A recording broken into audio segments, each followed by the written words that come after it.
Buenas noches a todas, a todos, a todes. ¿Qué tal? Vamos a comenzar este live. Este es para hablar sobre Ayotzinapa. Son 10 años ya de la desaparición forzada de 43 normalistas.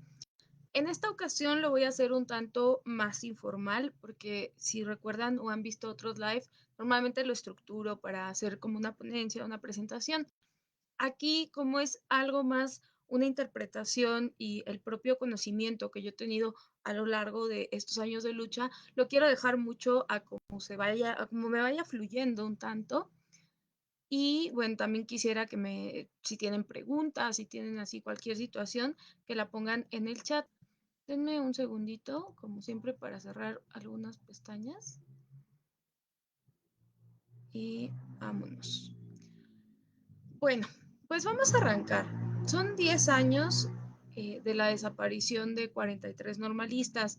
Tengo un video que me parece ya está en YouTube porque fue del año pasado, pero si no está, pues ahorita lo checo y lo subo más al rato. Un video donde explico qué son las normales rurales, de qué se componen, cuál es la estructura. O sea, viene más detallado la información que aquí voy a abordar, porque la información que yo quiero compartirles, un segundo más, lo que yo quiero ahora externar, y es una argumentación mía, es por qué Ayotzinapa es un ataque contra insurgente. Porque hay mucha polémica sobre esto. O sea, los informes del GIEI y las primeras investigaciones apuntaron a que los normalistas tenían una vinculación con el narcotráfico. Eso fue en un primer momento. En un segundo momento dijeron que el narcotráfico lo realizó, pero los normalistas no tenían vinculación. Y bueno, ahora se dice que fue el narcotráfico, el Estado y el ejército, o sea, el ejército dentro del Estado. Entonces, esto es un tanto de confusión, porque realmente quien ha hecho estas investigaciones, si bien lo realiza desde un método y desde el lado práctico, no tiene una conciencia política y no tiene tampoco una estructura de lo que ocurre en México. Entonces, aquí yo quiero compartirles que mi politización viene también de Ayotzinapa. O sea, se empata ahí con el año en que yo también ingreso al socialismo. Entonces, para mí es una experiencia muy viva, es algo, o sea, es algo con lo que yo crecí también políticamente. Y quiero, para quien no me conoce, presentarme en lo que se van conectando. Eh, Ay, me parece como siempre que tengo problemas de red, pero bueno. Mientras se van conectando más personas, quiero presentarme. Yo soy Fanny González, soy fundadora de la colectiva Aborto Legal México, pero también soy historiadora y me especializo en movimientos armados, en específico en la Liga Comunista 23 de septiembre. Y el día de hoy quise hacer el live en este espacio como de mi pasillito de libros. Se ve y no se traba. Ay, qué bueno, muchas gracias, porque me aparece ese letrero fastidioso y siempre me da un poquito de inseguridad. Pero qué bueno, Marta, muchas gracias, saludos. Y bueno, les quiero platicar que estoy aquí en este espacio porque les quiero presentar estos son los legajos de la Liga Comunista 23 de septiembre, la versión pública. Es parte de mi tesis de licenciatura que aún no tengo, pero que estoy en vísperas. Pero bueno, esos son los legajos. ¿Por qué? O sea, la Liga Comunista 23 de septiembre fue una organización armada político-militar que operó en los años 70 y 80 en México. Se le considera una guerrilla, pero la guerrilla es una táctica. Entonces, esta es mi principal fuente de información, la comparación que ahorita voy a ir hilando entre una guerrilla, la Liga Comunista 23 de septiembre, y lo que pasó con Ayotzinapa. ¿Por qué? Quiero contarles un poco, y para ir entrando, para ir poniendo un contexto, que a la Liga se le reprimió, a la Liga se le desapareció a sus militantes. El 80% de la militancia está en condición de desaparición forzada. El otro, bueno, diría no, un 70%, mientras que un 20% fueron asesinados, asesinadas, y el resto, el 10%, entre encarcelados, encarceladas y sobrevivientes. O sea, es un margen muy chiquitito. ¿Qué pasa entonces con la desaparición forzada? ¿Qué es? O sea, desde esta historia, desde lo que yo estudio, dije, bueno, ¿qué es la desaparición forzada? Básicamente es un método de control estatal. Hablamos de desaparición forzada cuando las autoridades estatales son las que lo realizan. O sea, el propio Estado dice a quién se desaparece. ¿A quién lo realiza? parte contrainsurgente a los disidentes, a los pensamientos distintos a lo que el régimen establece. Entonces, es una forma de control, de sometimiento y de violencia extrema, porque no, o sea, tú desapareces a una persona y lo que le sucede a esa persona desaparecida puede ser que la asesinen, que la torturen, que la encarcelen, todo lo anterior, o sea, puede pasarle mil cosas.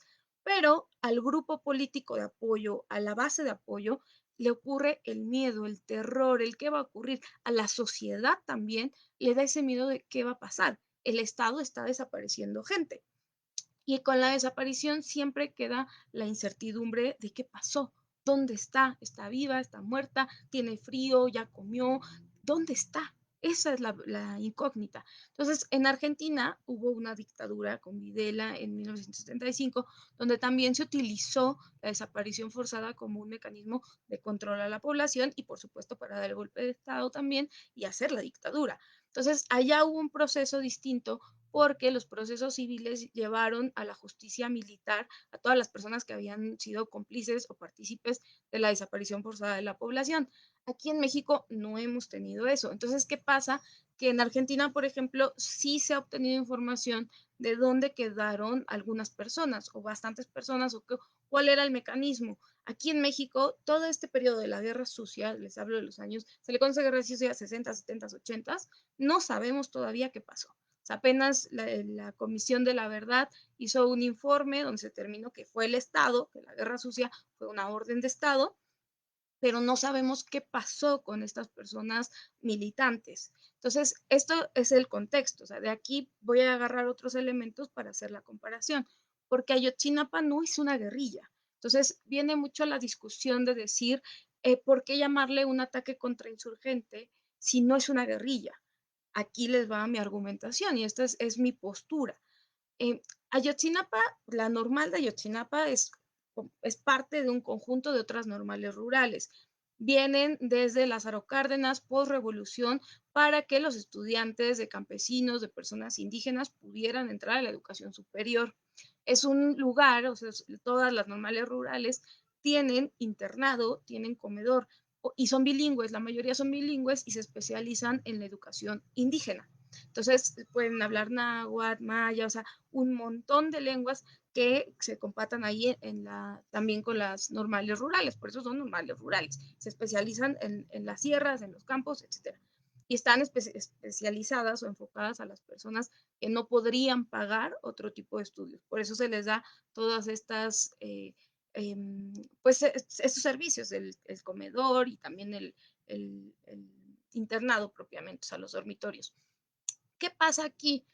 Ayotzinapa, o sea, las normales rurales son post-revolución mexicana y tienen una historia de lucha. ¿Por qué? Porque tienen el modelo de educación socialista. Este modelo es una propuesta aquí de México, de las propias normales rurales, tiene 5 pilares. No sé si ahorita los vaya a recordar todos, ¿eh? Porque les digo que no lo preparé como una ponencia, sino de todo lo que yo me he informado.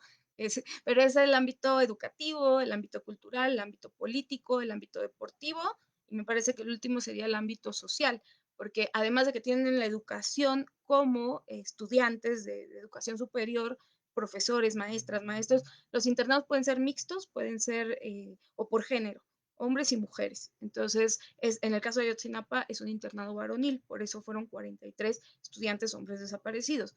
Entonces, además de tener esta cuestión de la educación para ser maestros, maestras, tienen la educación política, tienen comités, el comité político de orientación política ideológica, donde tienen que leer de marxismo, sí o sí tienen que leer de marxismo. También esta cuestión de la cultura, el deporte y lo social. En lo social, cuando hay alguna situación, por ejemplo, de Ayotzinapa, en Guerrero, que hay un huracán, salen los normalistas a apoyar. O sea, son 500, más o menos la matrícula es de 500 personas, entonces tienen que salir a ayudar a la población. Y lo hacen con mucho gusto porque viven ahí. O sea, mucha gente puede estar en Tixla o en las diferentes regiones del estado y ayudan a su propia gente. Entonces, este es el modelo, es algo muy completo, pero de la Revolución Mexicana, que ya no recuerdo el número exacto, pero que eran como 117 normales rurales, a la fecha ya solo tienen 17 normales rurales. Igual no sé si la cifra es exacta, entre 15 y 18 normales rurales en todo el país. son las que ya quedan, con este modelo que les estoy diciendo, de normales rurales. ¿Qué ocurre? O sea, ¿qué vemos entonces en este proceso histórico? O sea, vemos los movimientos estudiantiles también, así como el feminismo, así como otros movimientos, pueden tener líderes, pero en esencia las causas siempre son las que mueven. Entonces, sí, pueden destacar en ciertos momentos, en ciertos periodos, algunas personas, pero el movimiento existe por el simple hecho de que la causa existe dentro de la lucha de clases. Entonces, por ejemplo, en el feminismo siempre hablamos de las olas, la primera ola, segunda ola, tercera ola, ahorita la cuarta ola, y cada quien tiene diferentes consignas, diferentes propuestas, pero es un movimiento que abarca a lo largo del tiempo, sale cuando hay una injusticia y así es como ocurre el movimiento. Entonces el movimiento estudiantil es lo mismo. El movimiento está siempre latente, siempre presente ante las exigencias estudiantiles porque es un ámbito muy concreto y puede haber personas que destacan, líderes que van destacando. ¿Cuál es el problema o como Estado? ¿Por qué ven a Yotzinapa como un problema y a las normales rurales? Aquí la hipótesis es que es por la estructura que no se tiene ya en otras instituciones educativas. ¿A cuál me refiero? A la FEXUM. La FEXUM es la Federación de Estudiantes Socialistas Campesinos Unidos de México. Entonces, la FEXUM tiene una organización de la que se habla poco y no voy a hablarlo aquí tampoco porque es parte de cómo se sostiene el movimiento, pero digamos que es la estructura que está súper bien organizada con todas las normales para protestar. ¿Por qué protesta la gente? O sea, ¿por qué protestamos la gente? ¿No? Esa es una pregunta clave. No, porque hay injusticias. O sea, no habría necesidad de que saliéramos a las calles si no existieran las injusticias. O sea, por eso cuando dicen es que ¿por qué marchas? Bueno, porque algo está pasando mal, ¿no? Hay una injusticia en el caso del aborto, porque el aborto no es legal, libre, ¿no? O sea, mil cosas. Entonces, la FEXUM es una estructura muy poderosa que puede movilizar a todas las normales rurales. Y eso era lo que iban a hacer el 2 de octubre de 2014, movilizar a todas las normales rurales para venir a protestar por otro movimiento estudiantil que ya había sido reprimido en la historia. O sea, tenemos un patrón criminal de comportamiento del Estado. ¿Y por qué? Y aquí viene la discusión. El Estado, cuando ingresamos al marxismo, lo primero que nos dan a leer es El Estado y la Revolución de Lenin. O sea, para que no te hagas bolas con Marx, que es más complejo, que ese librito, porque Lenin también es complejo, pero ese librito es muy sencillo. En El Estado y la Revolución, Lenin lo primero que te dice es, retoma a Marx, la sociedad está dividida en clases y la lucha de clases es el motor de la historia, pero el Estado es el órgano represor de las clases, o sea, entre clases. Entonces, quien tenga el Estado oprime a la otra clase y en este caso, si es un Estado burgués, se va a oprimir a todas las demás clases, al proletariado, al campesinado, todas las clases. ¿Qué pasa acá? Entonces, tenemos una caracterización del Estado. Nuestro Estado mexicano es un Estado burgués. Así. ¿Por qué? Porque la burguesía está en el poder, porque la lucha de clases existe. Entonces, tenemos un Estado burgués versus la población.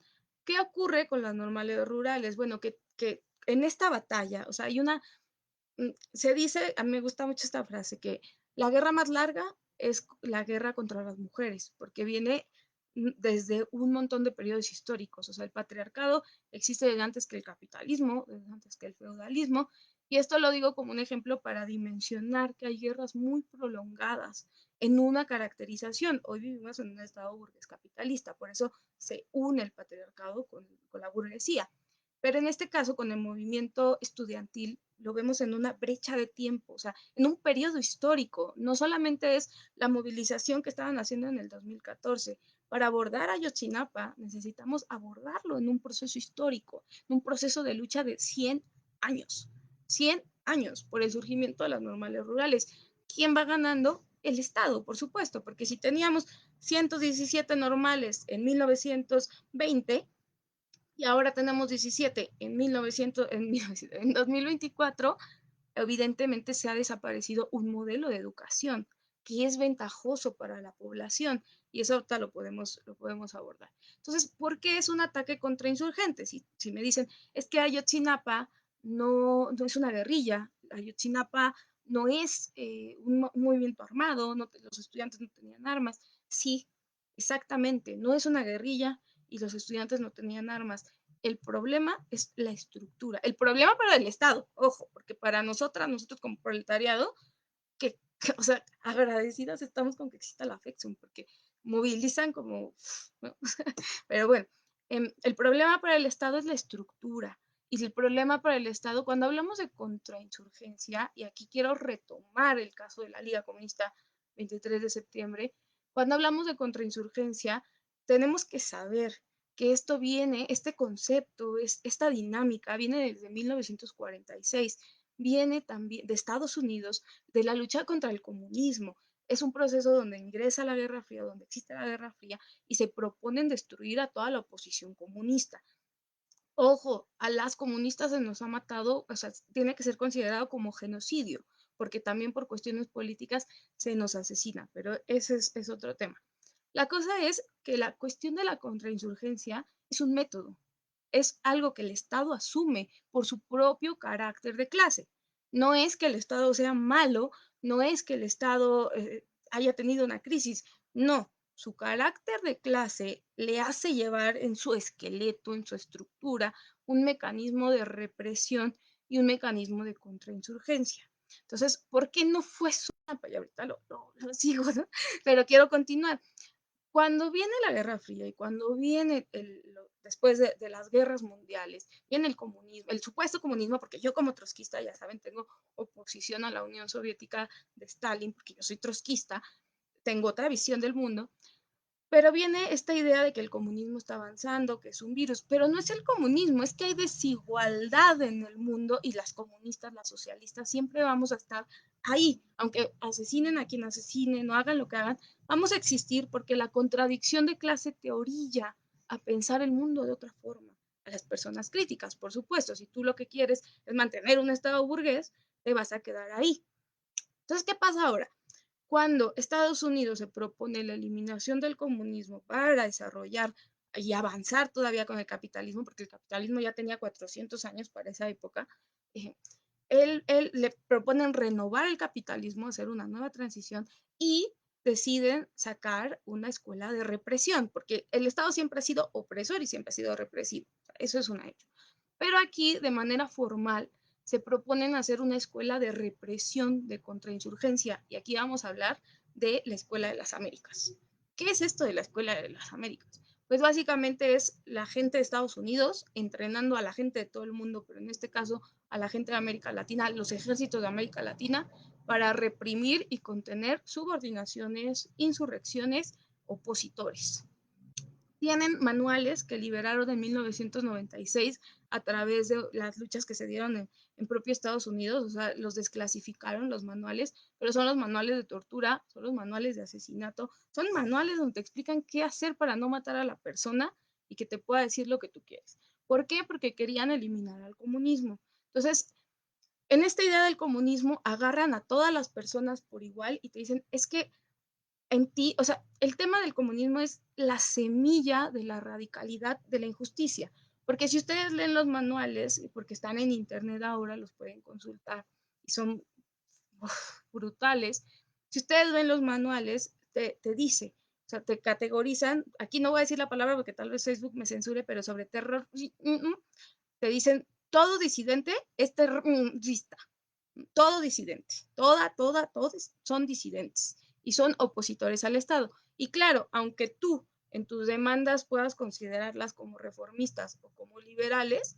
mientras tú te estés oponiendo a la propia estructura del Estado, tú ya eres disidente A, aunque pretendas que esto tenga otro rumbo o tú no lo estés dimensionando, pero tú ya eres un disidente.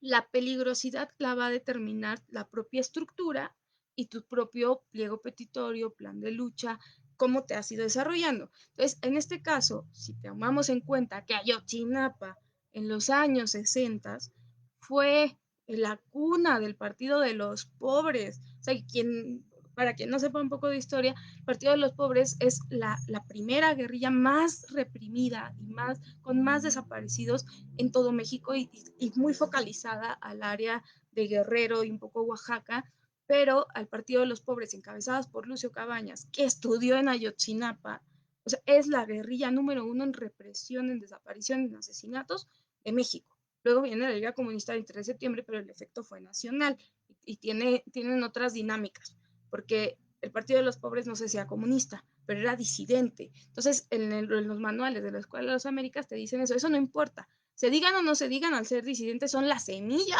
de la revolución. Y claro, porque si estamos considerando que el Estado está dividido en clases, a ti te van a hacer esa definición. Si tú no estás acá, estás allá, punto, se acabó. O sea, el Estado burgués si lo ve, el proletariado no lo alcanza a ver porque estamos enajenados. Pero bueno, les digo, para abordar a Ayotzinapa hay que abordar este proceso histórico, o sea, en el tiempo. Y regresando al tema de Lucio Cabañas y de la Escuela de las Américas, a quienes reprimieron, a quienes torturaron, fue a todas las disidencias de los años 60 y 70 con la Escuela de las Américas. Y supuestamente, ya no existe. Supuestamente. ¿Le creemos o no le creemos a Estados Unidos? Claro que no. Claro que no. ¿Por qué? Porque si ese es un principio fundamental de la división de las clases y del Estado mismo, no podemos decir ya no existe la represión, o ya no existe la escuela donde te enseñan a torturar. Miren, aquí quiero abordar un poco, y esto a mí me parece un poco peligroso estarlo diciendo, pero es que lo tengo que decir, pues. Me parece peligroso porque el Estado, por el propio carácter, me puede reprimir a mí, o sea, y me puede también desaparecer, o sea, yo soy contrainsurgencia en los ojos del Estado. O sea, ya no sé si ya se entendió esa parte, de que la contrainsurgencia no es solamente porque tú estés armada o no solamente porque tú te digas o no solamente porque estés en el movimiento. Cuando estás ya es más evidente, pero la contrainsurgencia es de que tú existes y tienes la idea de cambiar el mundo y tú vas a hacer lo que sea necesario. Y entonces lo que sea necesario ahorita puede ser una protesta, pero mañana puede ser tomar las armas. Y pues quien me conoce sabe hacia dónde es eso. Es una realidad. Pero eso es otro tema. Sobre el Estado. ¿Qué pasa? El Estado tiene el ejército, ¿no? Ahora sobre el ejército, pero ¿qué pasa con el ejército de Ayotzinapa? ¿Por qué no quieren dar esos folios? Los 800 folios que supuestamente resolverían el caso. No son solo los 800 folios, eso lo sabemos, ¿no? Por eso la consigna son los 800 folios, pero no solamente es eso, es que entreguen la estructura. Para desaparecer Ayotzinapa, o sea, se los digo porque yo leo esto y también les quiero platicar que apenas, bueno, esto es una historia muy triste, pero yo estuve como codirectora en el archivo del periódico Madera, que era el archivo de la Liga Comunista 23 de septiembre. Luego se cambió al Centro de Estudios de Documentación, Investigación y Análisis. Estuve como directora adjunta, pero pues ya saben todo el problema que hubo ahí, y si no, hay otro video donde explico eso, y me tuve que salir. Pero ahí habíamos detectado ya un documento que se llama el Plan Rosa de los Vientos. Este plan lo elaboró el ejército. Este plan literalmente, así literalmente, dice exterminar a la Liga Comunista 23 de septiembre. Exterminar, con esa palabra. Entonces, y te explican, o sea, hacen todo el análisis porque la contrainsurgencia es política. Lo primero es político, es investigación. Lo segundo es la ejecución, y la ejecución te la puede hacer cualquier sicario. O sea, la ejecución pagas lo que tú quieras y te la hace cualquier persona, o sea, cualquier psicópata, cualquier persona. Pero la cuestión del análisis político histórico, eso no te lo hace cualquiera. Necesitas un nivel de inteligencia que esté ahí. Por eso el ejército estaba infiltrado en Ayotzinapa con los obis, porque necesitaban estar todo el tiempo, y la vigilancia de Ayotzinapa es algo permanente en el tiempo. No ocurrió solo para 2014. La vigilancia en Ayotzinapa es de décadas, o sea, de décadas, desde los años 60 se encuentran documentos de infiltración a Ayotzinapa. ¿Ustedes creen que después de Lucio Cabañas hayan sacado al ejército y ahora con la nueva generación de Ayotzinapa los hayan reprimido? No, o sea, no los volvieron a infiltrar. Hay una infiltración permanente en la normal rural, porque no es que hubieran escogido, o sea, no escogieron si acaso a Julio César Mondragón Fontes, que él era dirigente de la normal, y a él es al que le sacaron los ojitos y le arrancaron la piel. Ay, me estremezco. Si acaso a él lo estaban siguiendo, pero a los demás fue un tanto más azaroso, ¿no? Y ahorita quiero llegar a esta parte de qué ocurrió, porque hay una nueva investigación muy importante para este caso. ¿Qué ocurre con esto? O sea, ocurre que no escogieron a los normalistas, a quien estaba se lo llevaron, y ahorita les quiero abordar esa parte, ¿no? ¿Por qué no hay una personalización de la desaparición forzada? ¿Por qué no, por ejemplo, a Fanny, a ta? O sea, ¿por qué a quien está me lo llevo? Porque es parte de una ola y es parte de un movimiento. Entonces, ¿qué significa esto? Que están haciendo un golpe contra la estructura de la educación socialista de la FEXUM y de las normales rurales. No era un golpe solo para Ayotzinapa, era un golpe para todas las normales rurales. E insisto, ¿cuál es el proceso? La desaparición de este tipo de educación. Por la educación en sí misma, en parte, pero no, vuelvo a repetir, por la estructura. Porque la estructura es como un sindicato. A mí me encanta hacer esta similitud en mi mente, ¿no? Porque cuando tú tienes una estructura, o sea, del propio Estado es una estructura, tú puedes avanzar mucho más rápido. Si tú tienes tus comités, todo, o sea, avanzas como si fueras una máquina, a diferencia de una Fanny que va y convoca y vemos qué hacemos. No, o sea, si tú tienes ya tu organización, tu formación y todo es tiempo rotativo, con democracia, la fortaleza de eso es grandísima. Entonces, hacen esta represión. No fue personalizada, no tenían una lista de a quién subir y a quién no. Agarraron, porque el golpe, insisto, no era contra específicamente esas personas o contra esas familias, era contra el movimiento, contra las normales. ¿Qué significa eso? ¿Eso lo podemos considerar represivo o eso lo consideramos contrainsurgente? Contrainsurgente. ¿Por qué? Porque hubo un plan. Y repito, en Rosa de los Vientos, en el plan Rosa de los Vientos de la Liga Comunista, existe. Y encontramos muchos legajos, encontramos mucha información. Híjole, es que esto es todavía un trabajo que se está realizando y que estamos en disputa por lo que ya saben lo que pasó, pero es un trabajo súper fuerte porque para llegar a un punto de represión tiene que haber un análisis político súper duro. Y en el caso de la guerra sucia lo hicieron los papás, por ejemplo, el papá y el abuelo de Harfuch, o sea, García Paniagua, estuvo detrás de hacer un plan contrainsurgente para la Liga Comunista 23 de septiembre. Entonces, esta gente sigue en el poder, esta gente sigue en las estructuras de Estado. ¿Ustedes creen que fue casualidad? ¿Ustedes creen que fue el narcotráfico? Por supuesto que no. Esto tiene un plan y lo que el ejército no quiere entregar y se va a negar es que existe un plan. Aquí, porque esto lo iba a decir hace rato, pues se me fue, es que en el ejército hay una estructura. O sea, está la seguridad nacional, o sea, y es el área pública, pero está la seguridad interna. Yo no sé cómo se le llame a eso, pero la seguridad interna del propio Estado capitalista, patriarcal, burgués, está la seguridad interna. Y entonces acá hay la seguridad nacional. Te dicen, es que no me pueden entregar este documento por seguridad nacional. Acá de esto no se sabe. Es lo mismo que en Estados Unidos, que te dicen esta información es clasificada. Aquí en México se le conoce como secreto de Estado. ¿Por qué? Porque la repercusión al propio Estado es muy grande. Entonces, acá lo que López Obrador puede decir es que yo le pedí los documentos al Estado, pero Seguridad Nacional no me los quiere dar o me entregó estos. Pero es que no es seguridad nacional a quien estamos preguntándole. O sea, estamos preguntándole a la propia estructura del ejército que los secretos de Estado tienen que liberarlos. ¿Es una contradicción? Sí. ¿Por qué? Porque si dentro del proletariado sabemos el carácter de clase, no podemos esperar que el Estado burgués nos los entregue.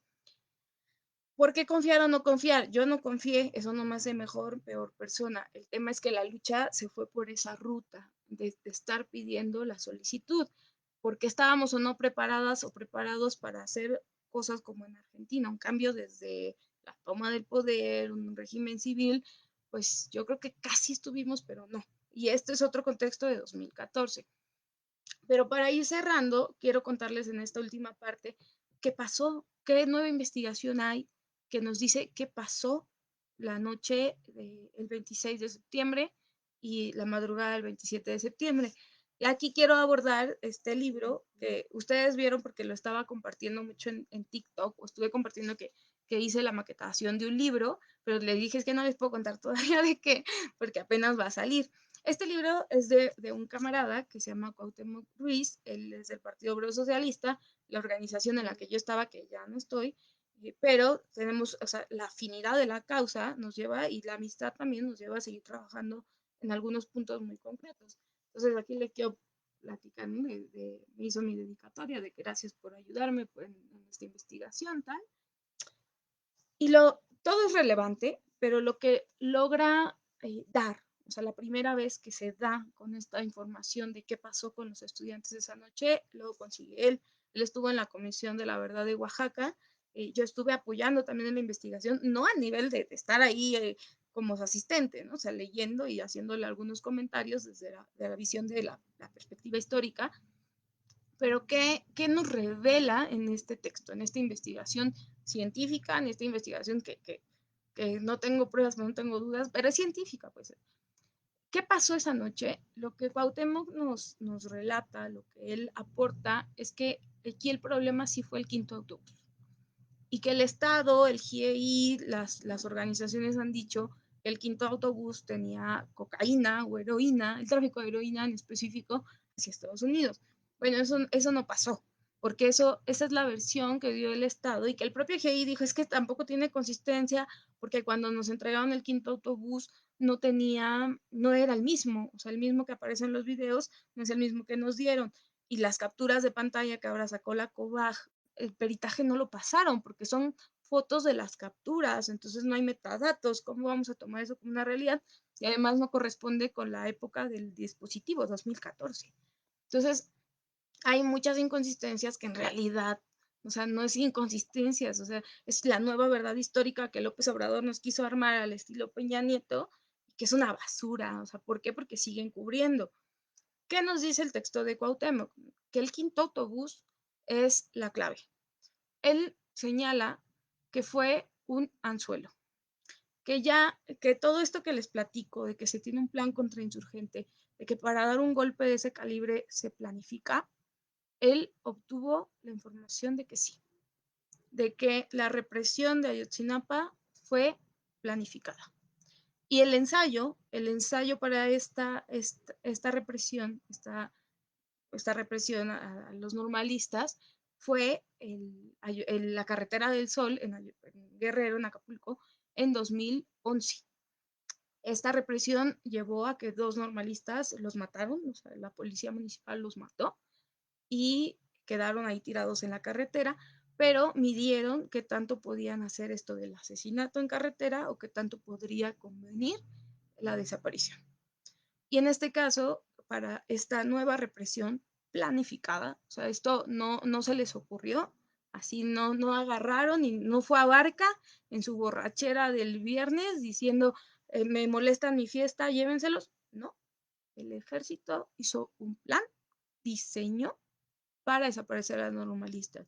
Y lo que él nos aporta en este libro es que el quinto autobús, cuando lo llevan a la norma, cuando lo llevan a Iguala, cuando lo llevan a estar en la estación de autobuses, los cambian. O sea, hay un cambio ahí en el chofer, pero ese autobús lo mandaron, hagan de cuenta, para no darle más rollo, pero quiero explicarme.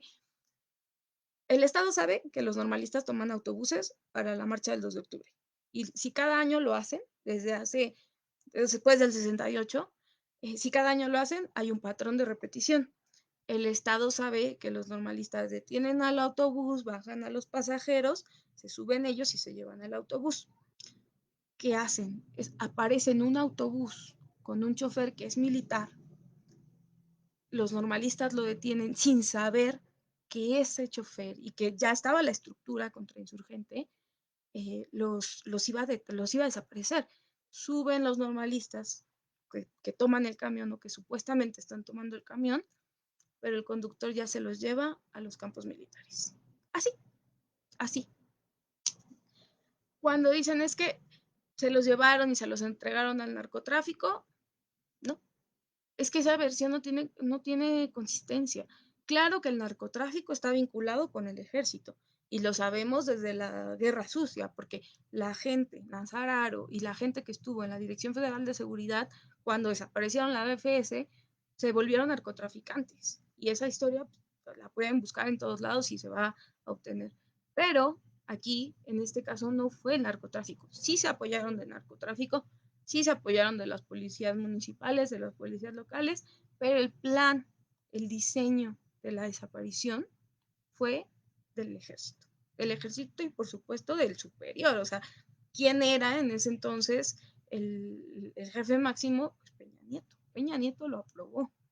Y luego, ¿qué pasa ahora con López Obrador? Pues que él sigue siendo el jefe máximo. Entonces, él no puede, son las mismas personas, o sea, de un sexenio a otro, el general Cienfuegos, el general Crespo, todos ellos son las mismas personas. Tú no puedes, en un, la justicia militar tiene sus propias organizaciones internas. Tú no puedes juzgar a un militar en las instancias civiles. Entonces, eso está en la Constitución. Entonces, ay, mira, dice Mario, felicito, muy buen análisis. Gracias, Mario, saludos, que viva el comunismo, el trotskismo. Bueno, siguiendo. Al ejército no se le puede juzgar en instancias civiles, porque el ejército es la ley. O sea, así te lo dicen, ¿no? Y no sé si en la primaria les dijeron que el ejército, El ejército tiene la posibilidad de disparar, de hacer, de deshacer, porque el ejército defiende a la patria y el ejército básicamente es la encarnación de las leyes. Entonces, si tú tienes a las mismas personas que encarnan las leyes de un sexenio a otro, pero a ti no te interesa juzgar porque tu carácter de clase y tu carácter de Estado es el mismo que el de Peña Nieto, si a ti no te interesa eso, lo que tú vas a hacer es felicitar al ejército, decirle, ¿saben qué? Ustedes han hecho un trabajo maravilloso, tomen un aeropuerto, ahora tomen otro aeropuerto, ahora salgan a las calles, les voy a dar las llaves para que hagan y deshagan y vamos a desaparecer todo lo que pueda hacer contrapeso y nos vamos a hacer un sistema autoritario por tu carácter de clase. O sea, y eso es lo que está pasando. Por supuesto que no va a haber justicia en un Estado, en un modelo, en un gobierno capitalista, patriarcal, burgués y ahora militarizado. Pero, y tal vez sea la última vez que yo pueda decir esto, fue el ejército, fue el ejército, fue el Estado y fue un plan diseñado. Y acá les decía otra vez que Cuauhtémoc dio, o sea, hizo todo el análisis con todas las fuentes. Y acá, por ejemplo, ustedes, no sé si lo vieron, pero cuando en 2014, cuando los desaparecieron, la PGR en ese entonces, que ahora es la Fiscalía, pero antes era la PGR, tiene como 24 tomos de investigación, de declaraciones que hizo en el momento, para tapar un poco lo que había ocurrido con Ayotzinapa. Pues todo el mundo llega a esa conclusión. Bueno, esos legajos, nosotros, tanto Cuauhtémoc como yo, sin conocernos todavía, los descargamos porque dijimos, esto lo van a desaparecer, o sea, esto lo van a desaparecer. Yo también, yo tengo los videos, tengo todo, porque en ese entonces yo estaba en Guerrilla Comunicacional México y sabíamos que algo grande estaba pasando y que todo eso iba a desaparecer también para encubrir. Entonces cargamos todo, hicimos un montón de cosas, los guardamos en cajas de seguridad en internet, ¿no? Y Cuauhtémoc retomó esos también otras declaraciones, contrastó con la propia historia, con esto que les estoy contando, pero también él hace otro contexto que es muy puntual, el tema de las policías comunitarias, el tema de cómo también el estado de Guerrero venía asesinando a defensores, activistas, y son más o menos como 140 personas en un año de política, o sea, hablando de personas dedicadas a la política, a la defensa de la tierra, de un montón de cosas, policías comunitarias. Entonces él dice lo que le faltaba al Estado, no solo al Estado de Guerrero, porque si pasa en Guerrero es una orden de arriba, eran los normalistas de Ayotzinapa, por esta historia que les estoy platicando. Entonces, ¿quién tiene a los normalistas? Y ya quiero, ahora sí ya cierro con esto, ¿no? ¿Quién tiene a los normalistas? El ejército. ¿En dónde los tiene? Los metieron al 27 Batallón en Iguala, pero ahí los puedes pasar a donde tú quieras, porque el ejército ni siquiera, o sea, los retenes, ¿quién está? Pues el ejército. O sea, y si pasas por uno de narcotráfico, ay, mi amigo, ¿no? No te veo desde la prepa, ¿cómo te va? O sea, el ejército puede hacer y deshacer lo que quiera. ¿Quién tiene a los normalistas? ¿Y cuál va a ser el golpe más grave que nos van a dar en los próximos días? Es que dicen que encontraron ya los restos de al menos otros 3 normalistas, porque hay dos restos que sí se comprobó por materia genética que corresponde a normalistas. Eso ya tiene, creo me parece en 2020, 2019, de Yoshibani de la Cruz y de otro compañero sí corresponden a partes de su cuerpo genética, pero no sabemos si le cortaron una mano, la cremaron, o sea, no sabemos qué pasó. Lo que sí sabemos es que tienen acceso al material genético de los normalistas, porque no fue en el basurero de Cocula, no fue en el río San Juan, no fue en la barranca, no me acuerdo qué, no fue ahí, fue en los cuarteles militares. Entonces, ¿cómo puedes tener acceso al material genético? O sea, la lógica misma. Y nos quieren entregar otros restos, supuestamente, que pueden corresponder a los normalistas, pero no podemos decir por eso que ya fueron asesinados o no. La mayoría de la gente va a decir, pero si ya los mataron, bueno, no, de manera política eso no se puede comprobar, porque la desaparición forzada no es así, no funciona así, permanece en la eternidad, digamos, del Estado burgués para seguir aterrorizando. ¿Quién no tiene miedo hoy en día de ser desaparecido, desaparecida? Entonces, eso, nos quieren entregar restos de normalistas, pero ¿por qué tienen acceso a esos? ¿Quién fue? ¿Cómo fue? No nos van a decir, se los estoy diciendo, fue el ejército, necesitamos encontrar ese plan no es seguridad nacional, ese plan es secreto de Estado, necesitamos que se desclasifique, eso no va a ocurrir dentro del propio modelo estatal y menos ahora militarizado.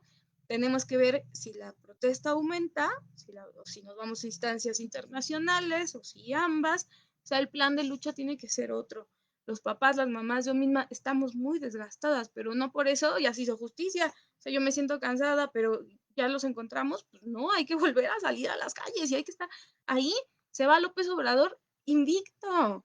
O sea, invicto. Llegó por Ayotzinapa y se va trapeando con Ayotzinapa.